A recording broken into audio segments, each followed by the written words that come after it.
بسم الله الرحمن الرحيم إن الحمد لله نحمده ونستعينه ونستغفره ونعوذ بالله من شرور أنفسنا ومن سيئات أعمالنا من يهده الله فلا مضل له ومن يضلل فلا هادي له ونشهد أن لا إله إلا الله وحده لا شريك له ونشهد أن محمدا عبده ورسوله أما بعد السلام عليكم ورحمة الله تعالى وبركاته.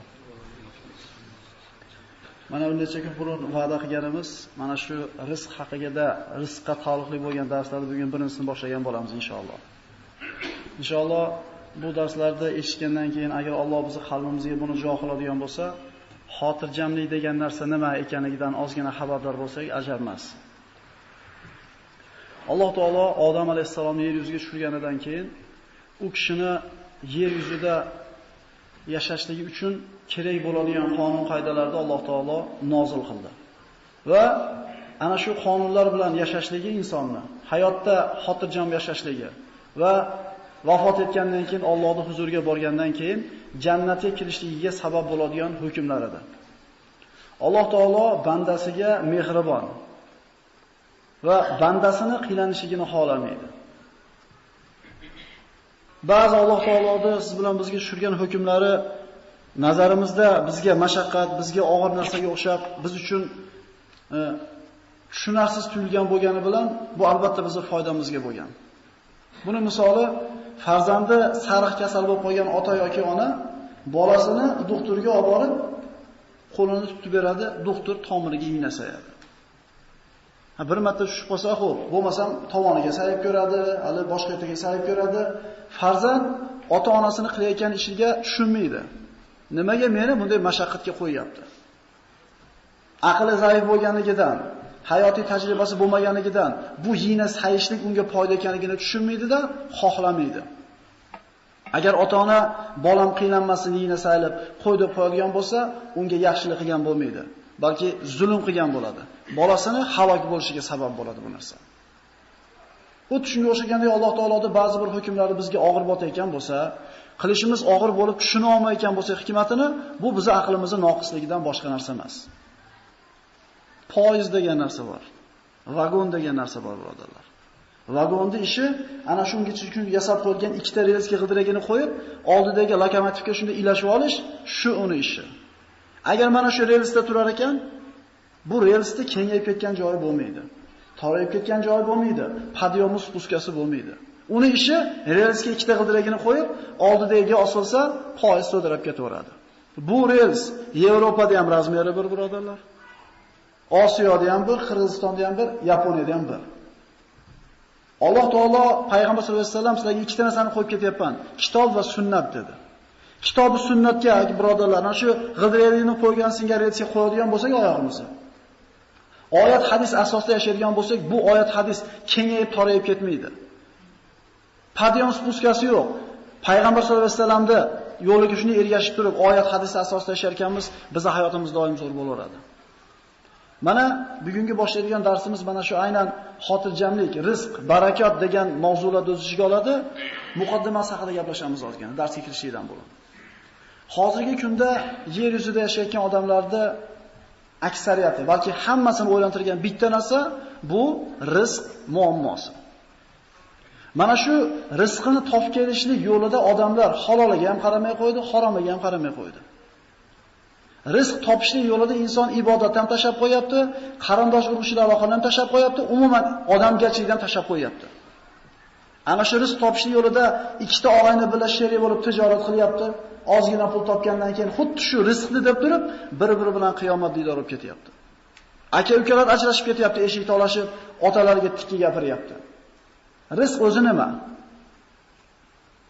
Alloh taolo mana aytdik, Odam alayhisalom yerga tushirgan ekan, bandalarni yerda xotirjam hayot kechirish uchun kerak bo'ladigan hamma qonun qoidani chizib qo'ygan.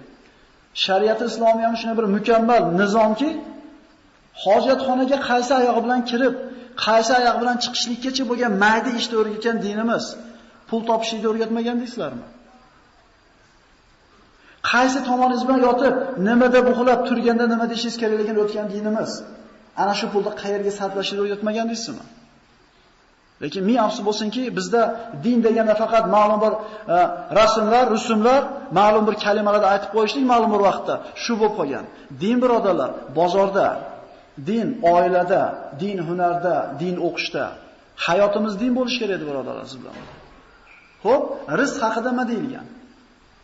Odamlar Alloh taoloni ko'rsatgan ko'rsatmasdan uzoqlashib ketgandan keyin rizqni faqat o'zi topib yeyishligi haqida tushuncha paydo bo'lib qoldi. Ishlamagan birodarlar biram odamlar ishlamay tishlab yuribdi. Alloh rizqiga yozib qo'yganligi uchun. Va biram odamlar eshakdek ishlayapti, lekin tishlay olmayapti. Buni atini nima deb qo'yadi? Buni atini rizq deb qo'yadi birodarlar. Alloh taolo Qur'onda marhamat qilib aytadiki: "Va ma min dabbatin illa alallohi rizquha." O'malaganki jonivor bor, rizqi Allohning zimmasiga. Xo'p, rizq degan biz pulni tushunamizda, to'g'rimi? Rizq o'zi nima? Rizq, birodarlar, faqat pul emas. Bir mush ko'zga yeyishligingiz ham rizq. Chanqab qolib ketishlik ko'chada rizq. Mashinangiz buzilib, sovuqda qolib ketib soqotishligingiz rizq. Farzand ko'rishingiz rizq, pul topishligingiz rizq. Rizq xullas sizga Alloh taolo onangizni qornida 121 kunga to'lgan kuningiz farishta orqali yozdirib qo'ygan jamiki narsa rizq deyiladi. Mana shu yerda uxsirab o'tirishingiz ham rizq. Shunday emasmi? Qoqilib tushishligingiz ham rizq. Demak, rizq biz uchun Alloh taolo nimani yozgan bo'lsa shu rizq. Pul ham rizq birodarlar. Rizq masaganda o'ylamaylik. Xo'p, mana shu rizqni qayerdan istaymiz biz? Pulni gapiraylik biz. Biz rizq degan faqat pulni tushunamizda. Mana kasbikorimga baraka ber deymiz. Rizqimga baraka ber deymiz. Avval rizq nima-yu, baraka nima hal qilib olaylik. Keyin uni ko'paytirishlik haqida gaplashamiz birodarlar. Mana aytdik, rizq Alloh taolo tomonidan nimaiki berilgan bo'lsa, shu narsa rizq deyiladi. O'shini ochib ko'ringlar aka. Mana o'rtadagi odamlarga havo yetmay qolyapti. Alloh tomonidan nima yozilgan bo'lsa rizq. Rizq ko'payib ozayadimi? Shu savolni hal qilib olaylik avval. Xo'p, mana shu yerda o'tirgan hamma erkak kishi. Rizqmi shu? Bu o'zgaradigan narsami? O'zgarmaydigan narsa. Pul ko'payadigan, ozayadigan narsami yoki bir xilda keladigan narsami?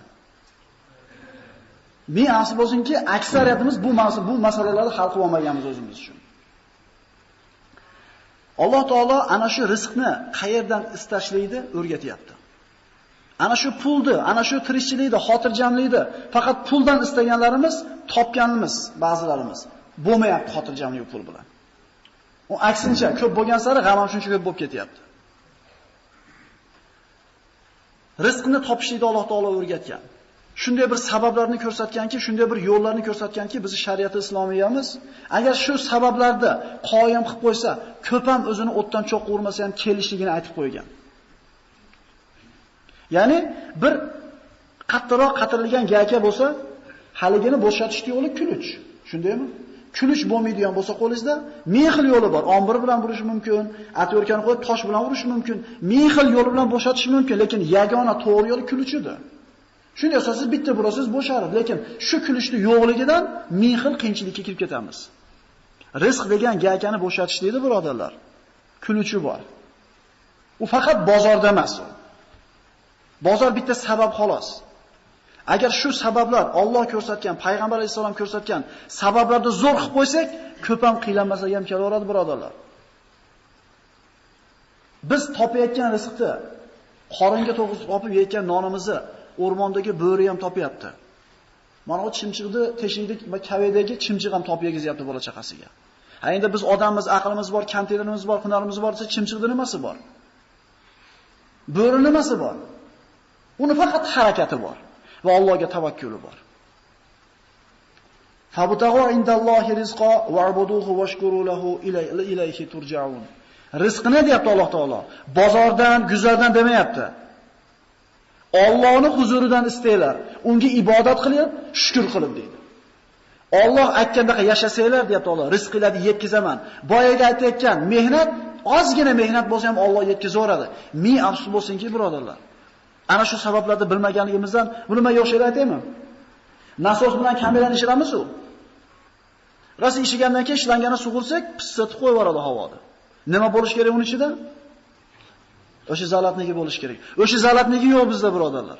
Biz nasosni o'ryapmiz.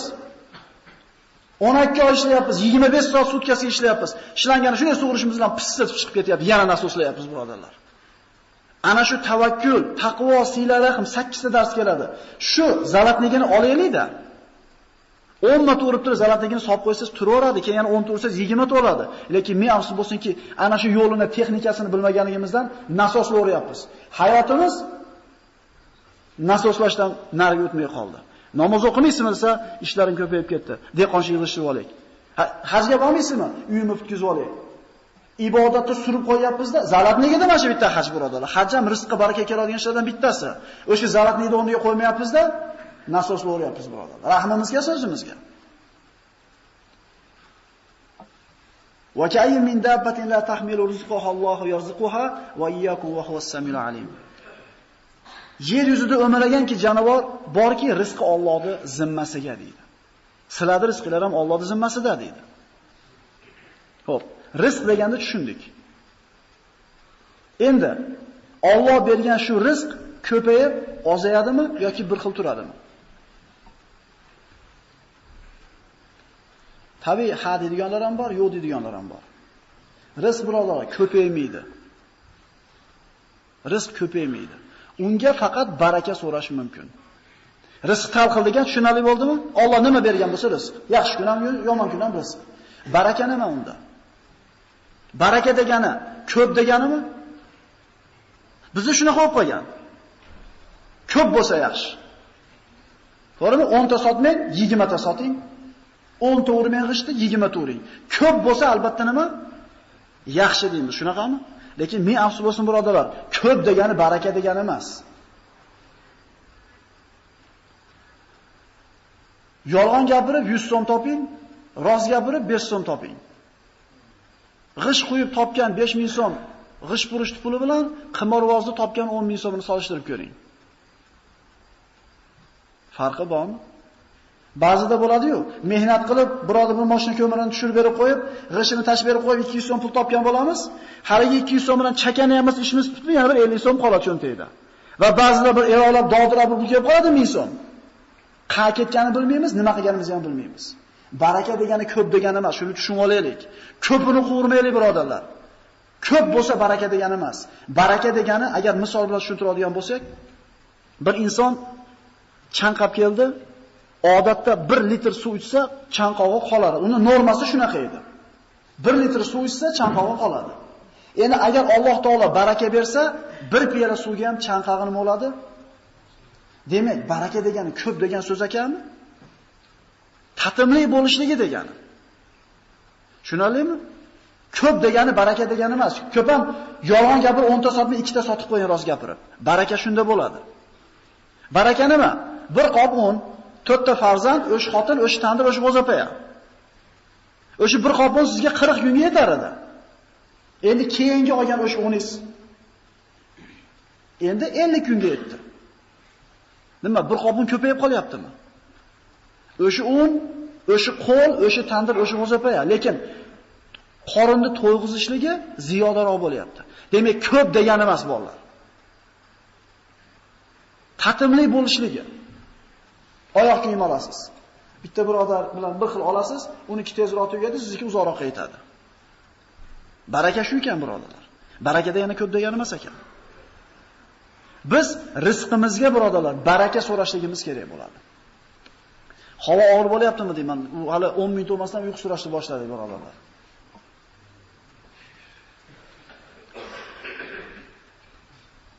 Bu uyqu suradigan dars emas.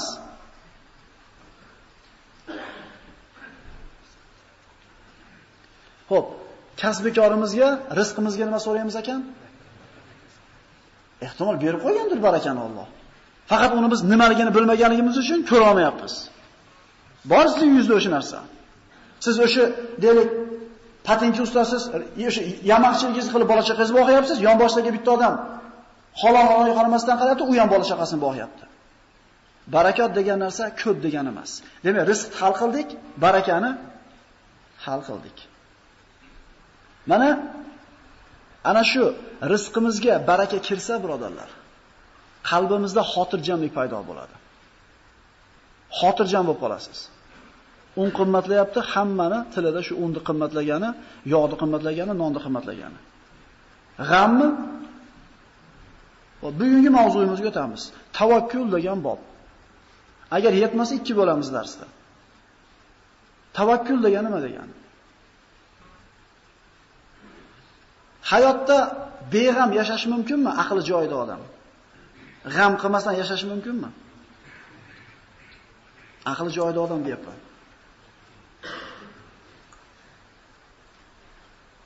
Mumkin emas-a? Hamma shu fikrga qo'shiladimi?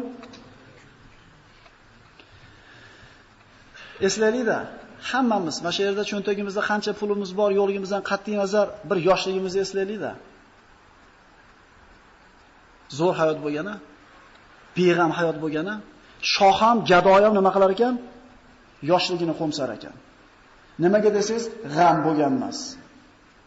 Patinkasini yetib kelib, so'kish eshitgan tepa o'rnitasiga chiqib turibdi, chunki olib beradigan dadasi bor. Urushib ko'ynagini lor qilib, kir qilib kelavergan, yuvib beradigan onasi bor. To'g'rimi? Hech narsani g'amini qilgan emas. Remontga pul desa hech o'ylangan emas. Shunday, dada deydi, remontga pul deyapti deydi.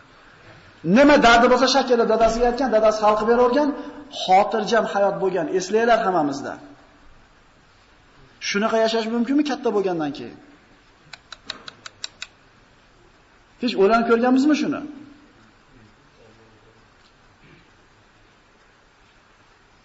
Mumkin birodarlar. Mumkin. Xuddi dadangizga dardingizni aytgandek, yana kimgadir dardingizni aytish kerak bo'ladi. Akangiz pasport stolida ishlaydi, haj mavsumi bo'lib qoldi, pasport so'rashni qilish kerak. Men uchun g'am. Lekin sizni akangiz pasport stolida ishlagani uchun sizga shu muammoingizni hal qilib beradigan konkretni bitta odamingiz bor. Siz uchun nima emas u? Emas. Qish kelyapti, dublonka olish kerak. Bitta jo'rangiz dublonka purish. Muammomi? Pulingiz yo'q bo'lsa ham muammo emas, chunki variantga beradi. Uzvorishlikka. Menga muammo, chunki meni dublonka sotadigan birodarim yo'q.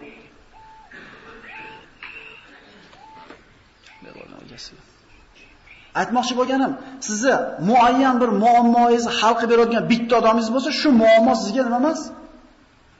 Muammo emas, problema emas.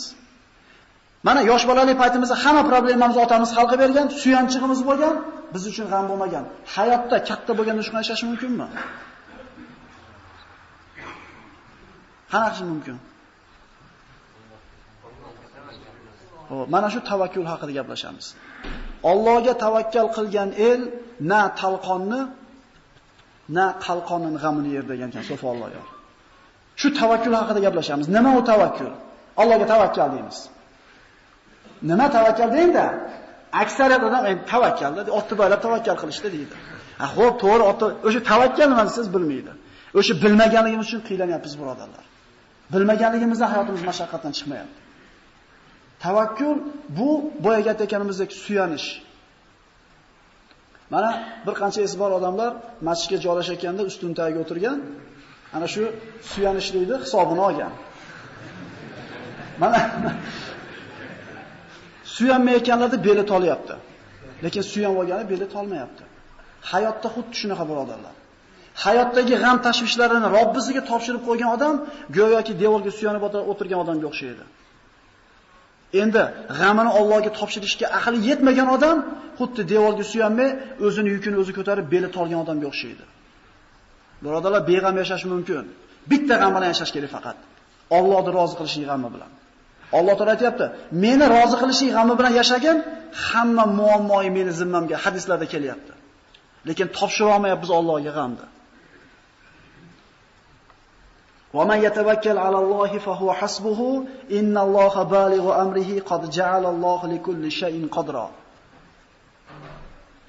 Kim Allohga tavakkul qilsa, bas bu kishining hisobi, bu kishining hamma muammolari Allohning zimmasiga bo'ladi. Tushunali bo'ldimi? Allohga tavakkul qilsa, tavakkul degani hamma g'am tashvishni yig'ishtirib egasiga topshirib qo'yasiz, g'am qiladigan joyingiz faqat Alloh desin. Tarix qarasak, tavakkulchilar tiqilib yotibdi. Payg'ambarlar eng birinchi o'rinda. Ibrohim alayhisalom 17 yashar bolani eslaylik. Oyoq qo'lini boylab, ana shu palaxponni kapkilga o'tkazib, o'tga otamiz deb turganda, bitta odam kelib qo'ylar, bu yosh odam, yosh yigit ekan, bilmay qo'yibdi, bitta odam himoyasiga o'tmadi. Ibrohim alayhisalom tamomiy xotirjam, g'amni Robbimizga topshirib qo'ygan. Senlar aytgan bo'lamidi? Alloh aytgan bo'ladi deb cho'chimay o'tiribdi. Hasbunalloh va ni'mal vakil dedimi? Otishdi. Uchib ketyapti havoda. Rivoyatlarda Jibril alayhisalom keldi. Alaka haja Ibrohim. Ibrohim bizga xizmati yo'qmi deb keldi. Allohga tavakkal qilgan bandani xizmatini kimlar qiladi deb kelyapti. Ibrohim, menga hojatingiz bormi desa, Ibrohim alayhisalom qarab, sizgami deyapti. Sizga hojatim yo'q deydi. Bo'lmasa hozir o'tga tushadi. Allohga suyanishlikda tamomiy cho'qqisini ko'ring tavakkulda. Sizgami deyapti? Sizga hojatim yo'q deydi. Ammo Robbimga hojatim bor, biroq Robbimga gapirishimga ham hojati yo'q deyapti. Ya'ni nima qilyapti? Bilib turibdi menga nima kerakligini. Biz ba'zida duo qilib aytamiz bir chekkadan nima kerakligini. Biz bilamiz o'zimizga nima kerakligini. Allohning o'ziga topshirib qo'yadi. Parvardigor, menga nima kerakligini sen mendan ko'ra yaxshiroq bilasan. Alloh akbar deyolmaymiz biz. Biz bilamiz o'zimizga nima kerakligini. Tilimizda aytmasa 7 millionga o'xshaydi. Birodarlar, qo'lingizni ochib Parvardigor, o'zingga tavakkul qildim deyinda, Alloh o'zi biladi sizga nima yaxshi, nima yomonligini. Mushkuli ham shu yerda-da, biz o'zimiz bilamiz bizga nima kerakligini. Robbimizga tashamaymiz, biz o'zimiz bilamiz nima kerak. Bizning muammoimiz ham shunda. Yomg'ir farishtasi keldi rivoyatda. Parvardigor, do'sting Ibrohimni o'tkirg'itishdi. Izn ber, yomg'irni o'chirib qo'yay suv bilan dedi. Yomg'ir yog'dirib, o'tdi. Ibrohim alayhisalom bunaqa suyangan bandasini Jabroilga ham, yomg'ir farishtasiga ham qo'ymadi. Kutmagan joydan rizqlantirib qo'ydi. Aytdi-ku, quyida shunaqa sabablar bor. Agar buni biz zo'r qoyim qilib qo'yadigan bo'lsak, birodarlar, biz kutmagan joydan olib kelib qo'yadi. 2 marta, 3 marta hayotingizda ko'ring-da, problemingizni siz kutmagan joydan hal bo'lib ketganligini. Qarang orqani, Allohga tavakkul qilib g'am qilmadingiz. Gap bu yoqda ekan u. Qaytib birovga dardingizni aytmay qo'yasiz. Alloh bir mushkula bersa, qarab turar ekan. Qani kimdan so'raydi yechimini? Biz unga yuguramiz, bunga yuguramiz, bo'lmaganda oxirida Alloh deymiz. O'zi aslida boshida Alloh deb turib yugurish kerak emasmidi? Kutmagan joydan hal qilib qo'yaman deyapti Alloh.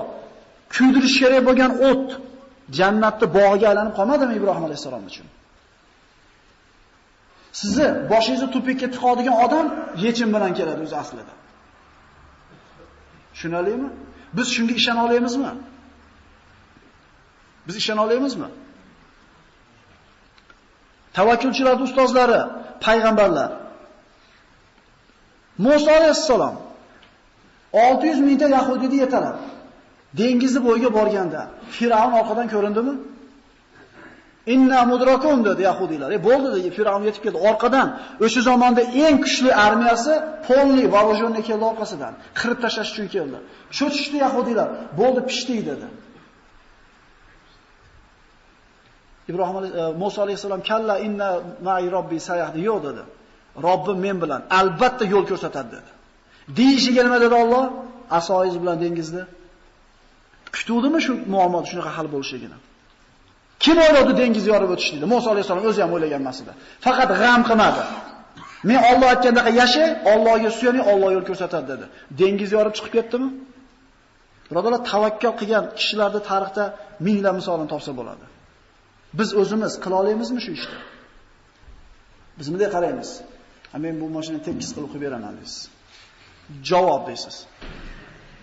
Qadam bilasiz taqsir, og'rib qolarsiz, o'lib qolarsiz, svet o'chib qolar, qo'lish sinib qolar. Yo'q, men qilib beraman deysiz. Men gapimga javob beradigan bitta o'g'il bola, gapli o'g'il bolaman deysiz.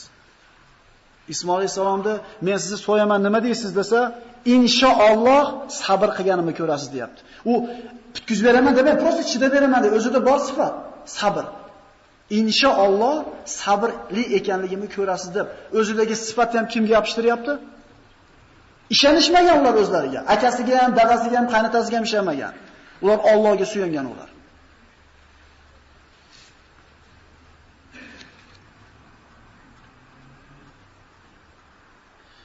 Bizni zamonimizda yashayotgan odamlarimizning eng birinchi muammosi shu akalar. Shu pul masalasini, rizq masalasini to'g'ri hal qilib olsak, inshaalloh ibodatda ham huzur topib qolamiz. Un qimmatlasa ham xotirjam bo'lamiz. Tovarimiz muzlab qolsa ham xotirjam bo'lamiz. Endi nima bo'lar ekan demaymiz. Nima deymiz? Allohning aytgani bo'ladi. Zo'ra. Misol o'ylanaversangiz, siqilaverasiz, bo'g'ilaverasiz, tugamaydi muammo, to'g'rimi? Kechqurun uyqusiz kelguncha o'ylandingiz. Bir narsa hal bo'lib qoldimi?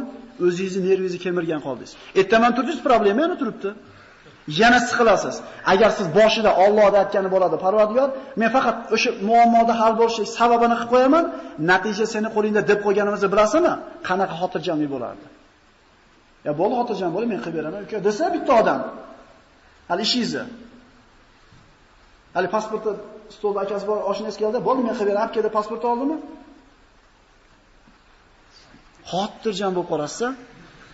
Bo'l kelyapti konteyner, bitta beraman shu mashinamdan devordi bittasi. Variantga. Bitta odamni gapiringizni qalbingizni qanaqa bir ko'tarib yuboryapti. Endi Allohga suyanishni bilgan odam qanaqa yashar ekan?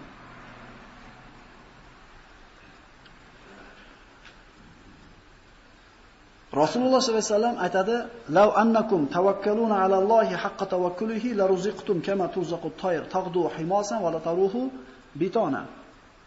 Agar sizlar deyapti Rasululloh, haqiqiy tavakkul qilishdi, tavakkul nima edi? Nima edi tavakkul Allohga? Qanaqa suyanamiz? Natija haqida g'am qilmaymiz. Mehnatni qilamiz, sababni qilamiz. O'sha kiyida olayotgan bo'lsak, kamonni cho'zamiz. Shamolda rashotini olamiz, keyingi qadam osatib qo'yib yorib turib, endi kimdan buyog'i? Tegsa ham Allohdan, tegmasa ham Allohdan. Qo'lingizdan kelganda hunaringiz bilan motorni yig'dingiz, endi bosadigan payt keldi. Kimdan buyog'i? Ana. Mashi tavakkal.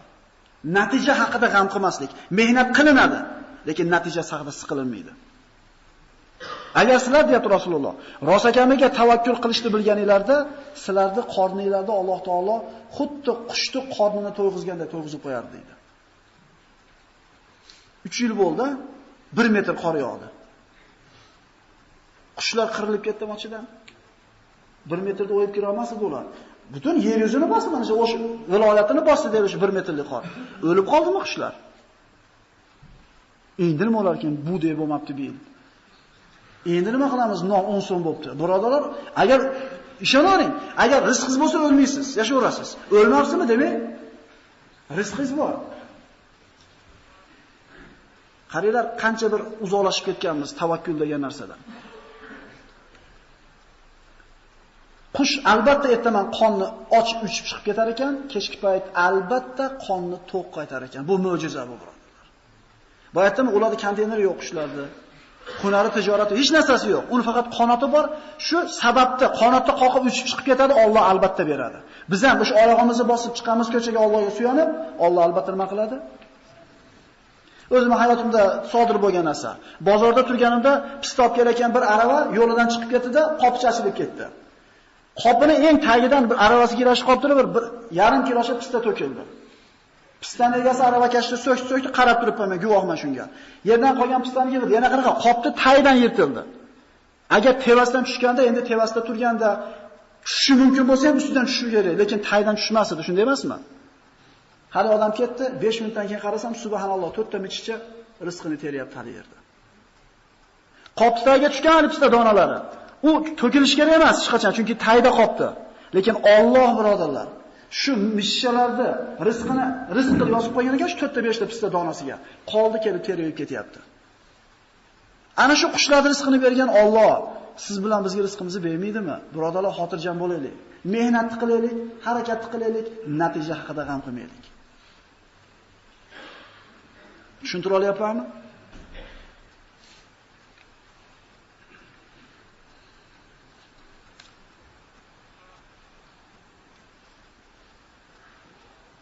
Bitta darsga sig'maymiz shekilli.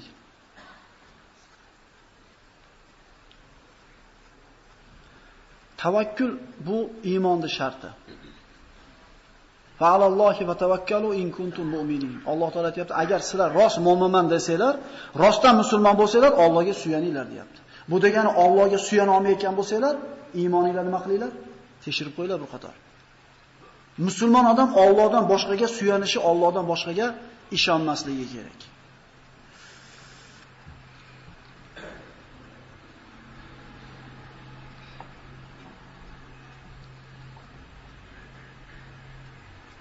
Allohga tavakkul qilishlik nimaga o'xshaydi? Allohga tavakkul qilishlik bir baliqchiga o'xshaydi. Baliqchi to'rini qayg'iga soladi.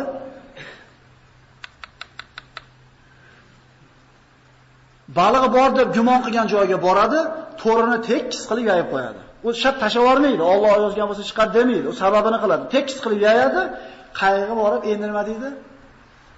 Allohga tavakkal bo'yadi. Keyin tortadi. Chiqsa ham alhamdulillah, chiqmasa ham alhamdulillah. Siqilmaydi bugun chiqmadi, bugun yozmabdi-da. Va o'sha mashina sizga o'tganda $500 foyda qilardingiz. Mana palonchi ilib ketdi. Endi sherigingiz bilan urushaverasiz. Men senga aytdim ushlab tur deb. Taqsir, xotirjam bo'ling. Bugun shu mashina sizni qo'lingizga kelishingizni yozmagan, nima bo'lmadi? Sen bo'lmaganda mana bo'lmasdi.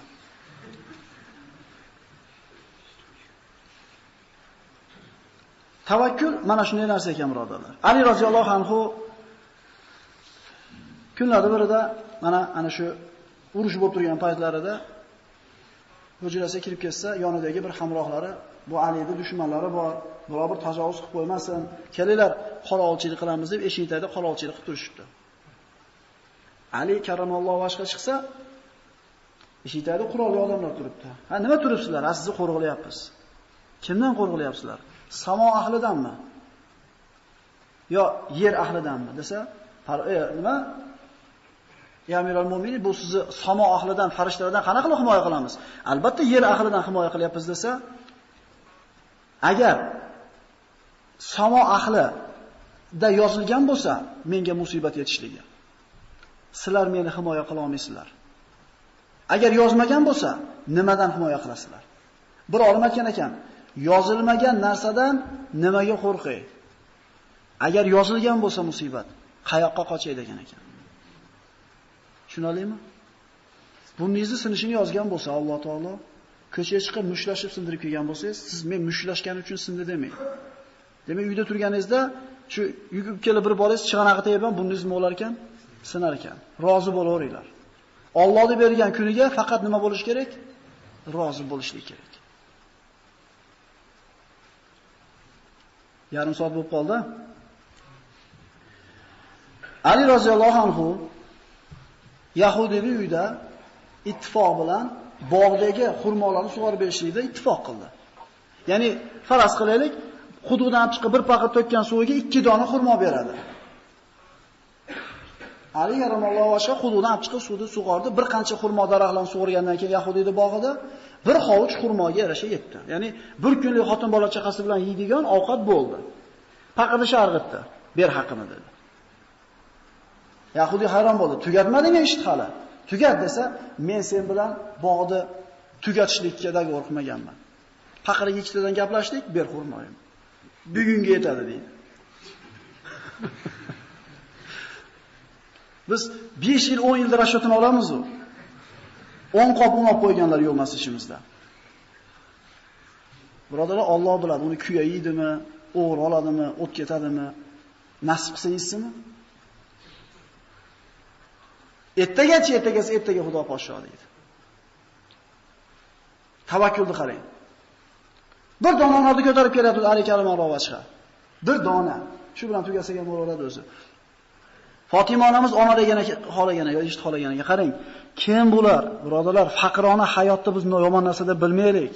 Qo'limiz, rizqimiz kalta bo'lgan bo'lsa, bu yomon ko'rgan uchun Alloh buni berayotgani yo'q. Yaxshi ko'rgan bandalarga mana shunday hayotni bergan. Ali payg'ambarimizning amakivachchasi bo'ladi. Nasl-nasabda payg'ambarimizga bog'lanadi. Payg'ambarimizning eng yaqin sahobalaridan 10 ta ashara-i mubashsharani bittasi jannatiylarda.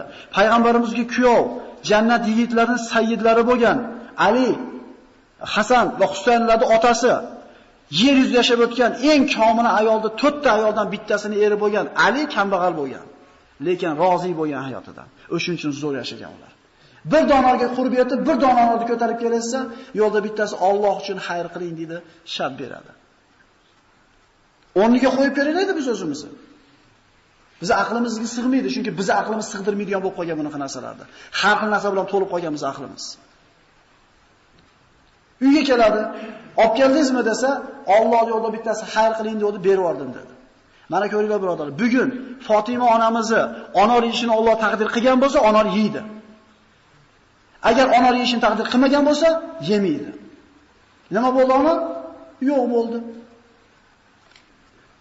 Jannatga oshiradi gapirdik. Abu Dahdah uyini bitta xurmoga nima qildi? Demak, bugun Abu Dahdah uysiz, bog'siz qolishini Alloh taqdir qilgan, yaxshilikka almashtiruvdi ham uysiz qoldi. Agar yaxshilikka almashtirmaganda ham bo'ladi ekan baribir uysiz qolardi ekan. Shunaqa birodarlar. Yaxshi bo'lsa ham shu hayot. Yomon bo'lsa ham shu hayot. Shu gapni ikkalasi gaplashib turuvdi, eshik taqilib qoldi. Chiqsa bir odam qo'lida xolta. Bu dedi, Allohdan payg'ambarga keldi dedi. Payg'ambar sizga jo'natdi alayhisalom dedi. Ali karamallohu vajhiga shuni olsa, onor. Rahmat deb kirib ketmadi, to'xtaying dedi. Shat to'xtadi. Sanadi. Birodarlar, hadiya sanalmaydi. Hadiyani sifatiga qaralmaydi. Hadiyani indamay qabul qilish kerak. Sanayapti u. Sanasa 9 ta. Yana bitta bo'lish kerak deyapti. Allohga tavakkuli shunaqa qattiqki, Robbisining va'dasiga shunaqa ishonadiki, 10 ta deyapti. Yana bitta bo'lish kerak, qani deydi. Rost payg'ambarimizga Allohdan keldimi? Payg'ambarimiz menga jo'natdimi? Nima bo'lish kerak bu? Qayerdan bilasiz dedi? Aytdiki, eshitmaganmisan? 1 deb bersang 10 deb beraman degan Allohning va'dasi. Shunaqa ishongan ular Allohning va'dasiga. Har kishi vallohi tekshirmoqchi edi, yengidan chiqarib berdi. Bizga o'zi ikkita kelsa ham jon deymiz birodarlar. O'shuning uchun kelmayapti bizga sirasi. Ular xuddi eshitadi odamga 10 ta ishlatib qo'yib, "Akil bering" deganda qanaqa ishonasiz 10 ta akil berishiga? Bitta kamib qolsa berdingizmi? Senga 10 ta berganman deb. Allohning va'dasiga shunaqa qattiq ishongan ular. O'shuning uchun ular aziz yashagan birodarlar. Pulini ko'pligi bilan aziz bo'lgan emas, Allohga suyanganligi bilan aziz bo'lgan. Rizqqa baraka olib kelishlikka sabab bo'ladigan birinchi sabab Allohga tavakkul birodarlar. Tavakkul o'ziga bog'liq bo'lgan ishni qilib, natijasini Allohga qo'yishlik tavakkul. Tavakkul to'rni yayib qo'yib, chiqadimi, chiqmaydi deb o'ylanmaslik tavakkul. Tavakkul o'qni otib turib kiyikka, teyamiki deb siqilmaslik tavakkul. G'am qilmaslik tavakkul. Birodarlar, g'am qilmasdan yashasa bo'lar ekanmi endi? Agar bir kun yashab ko'ring-da, bir kun g'am qilmasdan. Ini hayotning kamalini 7 ta rangida ko'rib, svitnoy bo'lib qoladi hayot birodarlar. Hali gapiradigan gapimiz ko'p edi, lekin mana yarim soatim o'tib ketdi. Bu birinchi dars edi birodarlar. Endi bundan keyingisi bundan ham shirin bo'ladi inshaalloh. Keyingi darsimiz taqvo. Rizqqa baraka olib keladigan, qalbga xotirjamlik olib keladigan ishlarda ikkinchisi bu Alloh taologa taqvo qilishlik. Inshaalloh ertaga bo'ladigan suhbatimizda mana shu haqida gaplashgan bo'lamiz. Assalomu alaykum va rahmatullohi va barakatuh.